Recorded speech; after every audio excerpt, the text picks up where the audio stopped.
Everyone said Matt Armstrong was brave for going up against Ferrari. What nobody asked was whether it was actually smart, because this isn't just a story about a damaged car. It's about a builder who kept going even when every sign told him to stop. And Ferrari didn't step in out of arrogance or routine policy enforcement. They stepped in because Matt crossed something deeper, not a law, not a moral code, but an unwritten boundary that everyone in that world understands. The kind that doesn't need to be spelled out, because the consequences of crossing it are already clear. And Matt didn't just cross it. He documented it, shared it, and turned it into something millions of people could watch in real time. That's when everything changed. He didn't simply challenge Ferrari, he made himself impossible for them to ignore. And once that happens, there's really only one way that story ends. This might be the most controversial thing Matt has ever done. Not because of the rebuild itself, but because of how it unfolded. Unlike his previous projects, this one didn't fail quietly in a garage somewhere. It played out in public, in front of a growing audience that could see every obstacle, every locked screen, every moment of frustration as it happened. And once that kind of exposure is set in motion, there's no pulling it back. If you've been following this story and something feels like it isn't adding up, that instinct is worth paying attention to, because the narrative being presented is incomplete. There's a layer to this situation that hasn't been directly addressed, and understanding it changes how you read everything that's come before. Here's the version most people have seen. Matt acquires a damaged Ferrari 296 GTB. He begins the rebuild. The system blocks the battery from reactivation without Ferrari's official authorization. He can't get that authorization. Ferrari locks him out. That's where his version of the story stops. But that's not actually where the situation begins. Think carefully about the timeline. When did he acquire the car? At what point did he first contact Ferrari? What did that conversation actually look like? Because we don't see any of that. We've seen the locked screen. We've seen the frustration and the stalled progress. But the one piece of information that matters most, the communication between Matt and Ferrari, is conspicuously absent. And that's not a minor detail. With manufacturers like Ferrari, nothing happens without a paper trail. Emails, formal requests, official responses. If access was denied, there's a documented reason. That record exists somewhere, but it hasn't been shown. Which raises the obvious question, why? Maybe there's no record at all. Maybe it exists, but it doesn't support the narrative he's built. Or maybe it exists and it changes the story entirely. None of those possibilities are comfortable to sit with, but one of them is almost certainly true.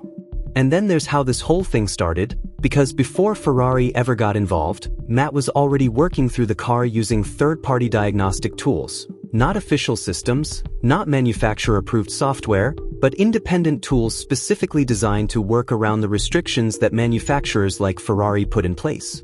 From a builder's perspective, that's understandable. You use what you have. You find a way forward. But from Ferrari's perspective, that moment changes everything. It doesn't look like creative problem solving. It looks like someone attempting to circumvent their systems, and doing it publicly with millions of people watching. At that point, Ferrari isn't just dealing with one damaged car. They're dealing with exposure, with the risk of their proprietary systems being challenged on camera in front of a global audience. And when that happens, it stops being a rebuild dispute. It becomes something much bigger. Which brings us to the question that nobody is asking directly. Was this narrative built deliberately? Because if you look at the structure of the content, it's very hard to call it accidental. Every upload ends at the exact moment tension is highest. Every obstacle is framed in a way that positions Ferrari as the immovable antagonist. And over time, the audience is gradually conditioned to feel one thing: frustration. Frustration directed squarely at Ferrari. And crucially, that sentiment was already building before Ferrari had even fully responded. At that point, the content isn't just documentation anymore. It becomes something else entirely, a form of public pressure. Visible, sustained pressure directed at a major corporation, with millions of engaged viewers behind it. The common defense is straightforward. He's just a creator showing his experience. He doesn't control how Ferrari responds. But that explanation starts to fall apart the moment you look closely at what he chose to show and what he chose to leave out. Every omission is a decision. And creators with Matt's level of experience and audience don't make omissions like that by accident. He constructed a story in which Ferrari appears unreasonable and obstructive, while carefully removing any trace of his own role in how the conflict escalated. Every clip, every frame, every moment of visible frustration was selected. That's not passive documentation, it's curation.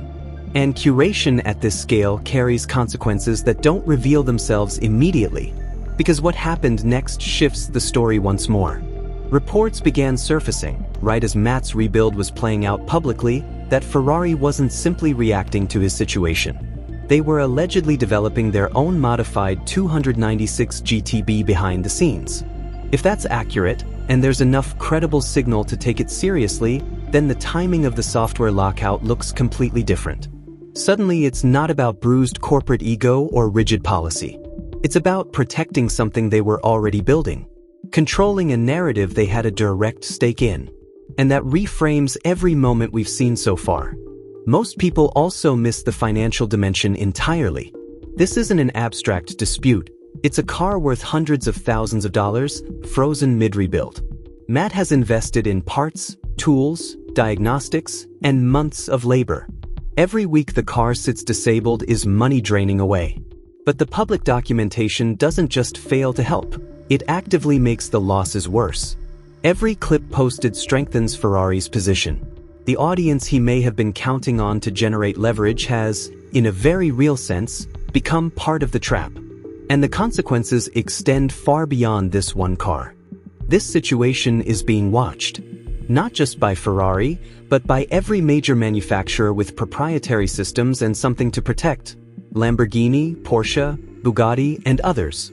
Because what this case demonstrates is exactly how a creator with a large, engaged audience and a willingness to document everything can be handled. And the lesson they're drawing from it is a hard one. Public pressure doesn't change the calculus for companies like these. It hardens it. The strategy Matt may have believed would give him an advantage could have done the precise opposite. It handed manufacturers a clear playbook for how to respond when a creator's camera becomes a form of negotiation. Matt didn't just risk a single rebuild.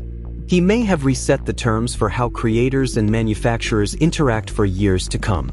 And he did it either without fully realizing the implications, or with a level of calculated intent that no one has yet been willing to say out loud. And here's what makes that second possibility so difficult to dismiss. Matt Armstrong is not naive. He has rebuilt some of the most complex and expensive cars in the world. He has managed international parts sourcing, navigated manufacturer relationships, and built a business on understanding how exposure and audience affect outcomes. He knows the difference between documenting a process and weaponizing that documentation. He understands exactly how public pressure moves through an industry. So when you look at how this entire situation was structured, the timing, the framing, the very deliberate pacing of what was revealed, and when it becomes genuinely difficult to believe he didn't understand what he was setting in motion. Which leads to the question that nobody has asked directly. If Matt understood the risks and moved forward anyway, then this isn't a disaster. It's a decision, a calculated one. But a decision made in service of what, exactly? Was it leverage, an attempt to force Ferrari's hand publicly in a way that private negotiation never could? Was it exposure, a way to grow his platform using one of the most recognizable brands in the world as an unwilling co-star? Was it a deliberate challenge to the industry, a signal to manufacturers that creators with large audiences can no longer simply be shut out quietly? Or is it something else, something with a longer timeline that hasn't become visible yet? Because every video, every post, every carefully chosen clip could be one piece of a much larger play. And we are only ever seeing exactly what he wants us to see. That's why this story is far from finished. For every moment he shows you, there are moments he hasn't. Every omission is a thread that hasn't been pulled yet. Every delay, every blocked system, every manufacturer response is a new layer in a situation that only grows more complex the longer it runs. So until the full picture emerges, everything Matt puts out deserves to be watched carefully.